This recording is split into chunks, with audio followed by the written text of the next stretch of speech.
Hứa Khải tán tỉnh Đàm Tùng Vận trong cuộc phỏng vấn bộ ảnh cưới ngọt ngào của họ khiến cả showbiz tan chảy. Ngày hôm đó, trường quay chương trình Ngôi sao và cảm xúc của Đài Hồ Nam ngập tràn ánh sáng. Hứa Khải và Đàm Tùng Vận cùng xuất hiện trong buổi phỏng vấn chung để quảng bá cho bộ phim mới mà cả hai đóng vai chính. Không ai ngờ rằng, chỉ trong vòng 30 phút Hứa Khải lại khiến khán giả đứng ngồi không yên khi công khai, thả thính Đàm Tùng Vận một cách vừa khéo léo, vừa ngọt ngào đến mức tim người xem như tan chảy. Khi MC hỏi nếu có thể chọn một bạn diễn mà anh muốn cùng đóng phim tình cảm ngoài đời thật, anh sẽ chọn ai? Hứa Khải không suy nghĩ lâu, anh cười nhẹ, liếc qua Đàm Tùng Vận ánh mắt tràn đầy ẩn ý, rồi đáp chắc chắn là người đang ngồi bên cạnh tôi rồi, vì tôi nghĩ, chỉ cần nhìn ánh mắt cô ấy thôi, tôi đã thấy có thể diễn được cả trăm phân cảnh tình yêu. Khán phòng im lặng vài giây rồi bùng nổ trong tiếng cười, tiếng reo. Em Hy bật cười, còn Đàm Tùng Vận khẽ đỏ mặt, cúi đầu, nở nụ cười ngại ngùng. Cô đáp nhẹ nhàng, giọng nhỏ đến mức micro phải khuếch đại mới nghe rõ. Anh nói vậy, mọi người sẽ hiểu lầm đó, nhưng chính khoảnh khắc ấy, đôi mắt của họ đã nói lên tất cả. Một ánh nhìn thoáng qua, một nụ cười cùng lúc và cả trường quay dường như cảm nhận được năng lượng tình cảm đang lan tỏa. Từ giây phút đó, mạng xã hội như bùng nổ, hashtag thăng Hứa Khải tăng tình Đàm Tùng Vận lọt top 1 tìm kiếm chỉ sau 10 phút phát sóng. Các đoạn cắt ngắn của buổi phỏng vấn được chia sẻ chóng mặt thu hút hàng triệu lượt xem và bình luận. Anh ấy nói như đang tỏ tình thật sự vậy. Đàm Tùng Vận ngại đến đỏ mặt luôn kìa, đáng yêu quá, không phải diễn đâu, đây là thật rồi. Nhiều fan còn tinh ý nhận ra trong suốt buổi trò chuyện, Hứa Khải liên tục dùng ánh mắt dõi theo Đàm Tùng Vận như thể không muốn bỏ lỡ bất kỳ biểu cảm nào của cô. Anh thỉnh thoảng khẽ mỉm cười khi cô nói, gật đầu khi cô chia sẻ, và có lúc còn tinh nghịch cắt lời cô chỉ để chọc cười. Còn Đàm Tùng Vận dù vốn nổi tiếng là người khéo léo và chừng mực cũng không thể giấu được niềm vui trong ánh mắt. Cô cười nhiều hơn thường lệ, ánh nhìn mềm mại hơn, và khi được hỏi về Hứa Khải, cô chỉ đáp ngắn gọn nhưng đầy ẩn ý. Anh ấy là người khiến người khác dễ tin tưởng và dễ quý mến nữa. Ngay tối hôm đó, tài khoản chính thức của tạp chí thời trang Elle China bất ngờ tung ra bộ ảnh cưới mô phỏng mà hai người thực hiện cho chiến dịch quảng bá phim. Bộ ảnh lập tức gây bão trên toàn mạng. Trong ảnh, Hứa Khải diện vest trắng tinh, còn Đàm Tùng Vận mặc váy cưới trễ vai kiểu hiện đại dáng ôm nhẹ, khoe bờ vai thanh mảnh và nụ cười ấp. Ánh nắng chiều rơi nhẹ trên mái tóc cô, còn anh người đàn ông đứng cạnh nhìn cô bằng ánh mắt dịu dàng như thể thế giới này chỉ còn lại hai người. Có bức ảnh họ nắm tay nhau giữa vườn hoa hồng trắng, có bức anh khẽ cúi xuống chỉnh lại vạt váy cho cô, và cũng có bức cô ngẩng đầu lên nhìn anh cười nụ cười mà người hâm mộ nói rằng chỉ dành riêng cho Hứa Khải. Dưới bài đăng, bình luận ngập tràn cảm xúc. Nếu đây chỉ là ảnh quảng bá thì đạo diễn thật sự quá tàn nhẫn, vì cảm xúc này quá thật. Cô dâu chú rể trong mơ là đây chứ đâu nữa. Tôi tin là họ yêu nhau, chỉ là chưa công bố thôi. Giới truyền thông cũng không bỏ lỡ cơ hội. Các bài viết phân tích từng khoảnh khắc được đăng dày đặc, từ ánh mắt, nụ cười cho đến cử chỉ nhỏ của Hứa Khải khi đứng cạnh Đàm Tùng Vận. Một tờ báo còn viết, nếu bạn muốn biết tình yêu giữa hai người diễn viên chân thật đến mức nào, hãy nhìn vào cách Hứa Khải chỉnh váy cưới cho cô ấy nhẹ nhàng, tôn trọng và đầy trìu mến. Một chi tiết khiến dân mạng đặc biệt chú ý là trong hậu trường buổi chụp, Hứa Khải đã chủ động yêu cầu nhiếp ảnh gia cho thêm vài cảnh tự nhiên hơn, trong đó anh nắm tay Đàm Tùng Vận, cả hai cùng bước đi và cười. Khi nhiếp ảnh gia hỏi anh muốn khung hình thế nào, anh chỉ đáp tôi muốn nó giống thật, như một ngày cưới thật sự. Câu nói ấy khiến cả ekip lặng vài giây, và kể từ đó, hình ảnh của họ không chỉ là bạn diễn mà là hai người đang cùng viết nên một chương tình yêu. Trong buổi họp báo sau đó, khi phóng viên hỏi đùa, anh có nghĩ mình và Đàm Tùng Vận thật sự rất hợp không? Hứa Khải mỉm cười, đáp ngay, tôi nghĩ, đôi khi sự hợp nhau không cần chứng minh, chỉ cần nhìn là biết. Một câu trả lời đơn giản, nhưng khiến hội trường vỗ tay không ngớt. Đàm Tùng Vận lúc đó ngồi bên, khẽ quay sang anh, ánh mắt đầy xúc động, như thể chính cô cũng không ngờ anh sẽ nói thẳng thắn như vậy. Kể từ sau cuộc phỏng vấn và bộ ảnh cưới ấy, Hứa Khải Đàm Tùng Vận trở thành cặp đôi được yêu thích nhất showbiz. Mỗi khi cùng xuất hiện, họ như mang theo bầu không khí ngọt ngào khiến người khác phải mỉm cười. Không cần ồn ào, không cần chiêu trò, chỉ bằng cách nhìn nhau, họ đã khiến khán giả tin rằng giữa họ có điều gì đó thật đặc biệt.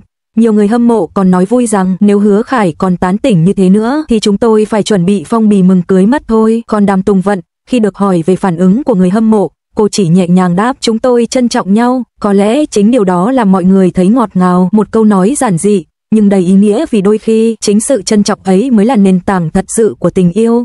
Và thế là, sau mỗi bức ảnh, sau mỗi lần xuất hiện cùng nhau, công chúng càng thêm tin rằng giữa Hứa Khải và Đàm Tùng Vận không chỉ là bạn diễn ăn ý, mà là hai tâm hồn đang dần tìm thấy nhau giữa ánh đèn sân khấu rực rỡ. Có những người khi đứng cạnh nhau, mọi thứ đều trở nên dịu dàng. Và có lẽ, đối với Hứa Khải và Đàm Tùng Vận, sự dịu dàng ấy chính là lời tỏ tình chân thành nhất. Hậu trường ảnh cưới ở Paris, Hứa Khải và Đàm Tùng Vận, một ngày cưới thật sự, giữa lòng châu Âu. Bộ ảnh cưới giữa Hứa Khải và Đàm Tùng Vận được thực hiện tại Paris, kinh đô ánh sáng nơi mà bất kỳ câu chuyện tình nào cũng trở nên thơ mộng hơn. Nhưng ít ai biết rằng, đằng sau những bức hình hoàn hảo ấy là một hậu trường tràn đầy cảm xúc và tình cảm chân thật. Ngày chụp hình, trời Paris trong xanh đến lạ, ánh nắng dịu nhẹ buổi sớm chiếu qua những tán cây bên sông Seine, phản chiếu lên những viên đá lát đường cổ kính. Khi xe của Đoạn đến nơi, Đàm Tùng Vận bước xuống trước. Cô mặc váy cưới trắng chế vai kiểu hiện đại, dáng ôm nhẹ, mái tóc búi cao đơn giản, để lộ chiếc cổ thanh mảnh và gương mặt rạng rỡ không cần lớp trang điểm cầu kỳ. Hứa Khải bước đến sau, trong bộ vest trắng được may đo tinh tế, cà vạt bạc ánh nhẹ, mái tóc hơi rối vì gió Paris. Khi anh nhìn thấy cô, mọi người xung quanh đều cảm nhận được một thoáng ngỡ ngàng trong ánh mắt anh khựng lại một giây, rồi mỉm cười, nụ cười mang theo cả niềm hạnh phúc chân thành. Một thành viên ekip đã vô tình ghi lại khoảnh khắc đó bằng điện thoại. Sau này, đoạn clip lan truyền khắp mạng với hàng triệu lượt xem, người hâm mộ bình luận, đó không phải ánh mắt của bạn diễn, đó là ánh mắt của một người đàn ông đang thực sự yêu. Khi nhiếp ảnh gia bắt đầu buổi chụp, Hứa Khải tiến đến gần Đàm Tùng Vận, nhẹ giọng hỏi, em lạnh không? Cô khẽ lắc đầu, đáp nhỏ, không đâu, ở đây đẹp quá. Anh cười, đưa tay khẽ chỉnh lại tấm voan mỏng sau lưng cô, đẹp, nhưng không bằng em. Ekip phía sau khẽ cười, còn Đàm Tùng Vận thì đỏ mặt, cúi xuống mỉm cười. Chính khoảnh khắc tự nhiên đó đã trở thành bức ảnh đầu tiên trong buổi chụp, không hề có kịch bản, không tạo dáng, chỉ là một phút giây giữa hai người thật sự rung động. Nhiếp ảnh gia người từng chụp hàng trăm bộ ảnh cưới cho sao hạng A đã phải thốt lên, tôi chưa từng thấy cặp nào tự nhiên như vậy, họ không cần diễn, họ chỉ cần đứng cạnh nhau là đã có một câu chuyện tình. Buổi chụp tiếp tục tại khu vườn gần tháp Eiffel, cảnh sắc ngập nắng vàng, gió thổi nhẹ qua hàng cây. Đàm Tùng Vận bước đi trên lối lát đá, tấm váy trắng bay nhẹ trong gió, Hứa Khải đi sát phía sau, sẵn sàng đỡ tay cô mỗi khi váy vướng vào gót giày. Có lúc cô quay lại hỏi, anh đi chậm quá, có mệt không? Anh đáp, giọng ấm áp, không, anh chỉ sợ em đi nhanh quá, gió sẽ kéo mất em đi mất thôi. Câu nói ấy khiến tất cả trong ekip đều bật cười, nhưng trong khoảnh khắc ấy, Đàm Tùng Vận lại lặng người đi một chút, bởi trong ánh mắt anh không phải là trò đùa, đó là sự dịu dàng, là bảo vệ, là một tình cảm không giấu được. Một cảnh đặc biệt khác là khi họ được yêu cầu giả vờ nhìn nhau thật sâu, nhưng thay vì giả vờ, họ đứng lặng nhìn nhau thật sự rất lâu. Cả ekip im lặng, không ai dám lên tiếng cắt cảnh, vì bầu không khí lúc đó quá đỗi chân thành. Nhiếp ảnh gia sau đó kể lại, tôi định nhắc họ quay sang góc máy khác, nhưng rồi tôi không nỡ. Trong khoảnh khắc ấy, họ không phải đang chụp hình, họ đang nói với nhau bằng ánh mắt. Khi chuyển cảnh đến cây cầu Pont Alexander 31 trong những nơi lãng mạn nhất Paris, mặt trời đã bắt đầu ngả chiều, ánh nắng vàng phủ lên mái tóc Đàm Tùng Vận, phản chiếu trong đôi mắt Hứa Khải. Anh khẽ nói, chỉ đủ để cô nghe, nếu đây là một đám cưới thật, anh nghĩ anh sẽ chẳng run đâu, vì anh biết mình đang nắm tay đúng người. Đàm Tùng Vận cười nhẹ, khẽ đáp, anh đang nói thật hay chỉ để bức hình đẹp hơn thôi? Anh nhìn cô, nghiêng đầu, nụ cười chậm rãi, anh chưa bao giờ nói đùa với em. Và đúng giây phút ấy, nhiếp ảnh gia bấm máy, bức ảnh sau đó trở thành bức hình biểu tượng cho toàn bộ bộ sưu tập. Hai người đứng giữa ánh hoàng hôn Paris, tay nắm tay, mắt nhìn nhau, gió thổi nhẹ qua tấm voan trắng bay dài phía sau. Khi ekip nghỉ giữa giờ, Hứa Khải mang cho Đàm Tùng Vận một ly trà ấm, còn mình thì chỉ uống nước lạnh. Một nhân viên hỏi, anh không sợ cảm lạnh sao? Anh chỉ cười, không sao đâu, chỉ cần cô ấy không lạnh là được. Một câu nói đơn giản, nhưng lại khiến cả đoàn bật cười cảm động. Đàm Tùng Vận ngẩng lên, nhìn anh một thoáng, ánh mắt cô như đang muốn nói điều gì đó, rồi lại im lặng. Đến cuối buổi, khi toàn bộ ảnh được xem lại, đạo diễn và nhiếp ảnh gia đều khen rằng bộ ảnh này không cần chỉnh nhiều, vì ánh mắt của họ, từng cái chạm tay, đều là cảm xúc thật. Trên mạng xã hội, khi những hình ảnh hậu trường đầu tiên được chia sẻ, cư dân mạng như phát cuồng, bình luận tràn ngập, không thể nào đây chỉ là ảnh quảng bá phim, nếu đây không phải tình yêu, thì tình yêu thật là gì nữa? Tôi xem mà cảm giác như đang chứng kiến lễ cưới thật. Một tờ tạp chí Pháp còn dành hẳn trang bìa cho họ, với dòng tiêu đề, khi hai người diễn viên biến tình yêu trên màn ảnh thành điều ngọt ngào trong đời thật.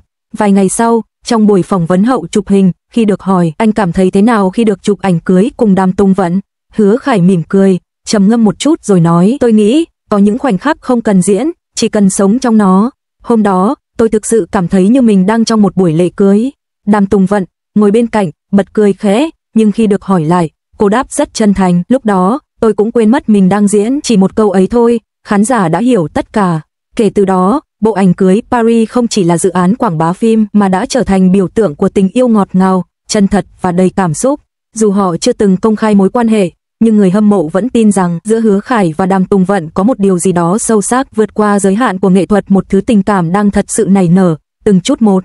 Bởi đôi khi, không cần lời xác nhận, Chỉ cần một ánh nhìn, một cái nắm tay cũng đủ để thế giới hiểu rằng họ thuộc về nhau. Giữa lòng Paris hoa lệ, giữa những tia nắng vàng rơi trên mặt sông, có hai người diễn viên đã vô tình khiến thế giới tin rằng tình yêu thật vẫn tồn tại, vẫn thuần khiết và đẹp như ánh sáng ban mai, và họ chính là minh chứng cho điều ấy.